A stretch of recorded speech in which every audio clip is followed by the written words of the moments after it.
حكمت المحكمة حضوريا على المتهم لمين حداد. سيد القاضي، المتهم بريء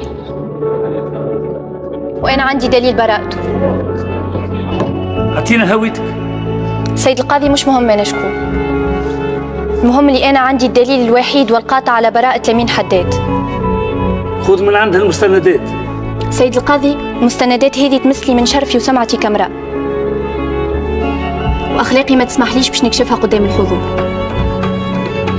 لذلك أن تسمح تشوفها وحدك. هذا شيء غير قانوني. دليل البراءة ينبغي أن يطلع عليه المحامي والمستشارين، لأن ما نجمش ناخذ أي قرار وحدي. حضرتك سيادة القاضي رياض المنصر، يعني بعد 30 سنة خبرة حتى حد ما ينجم يشكك في نزاهتك في أخذ القرارات الصائبة.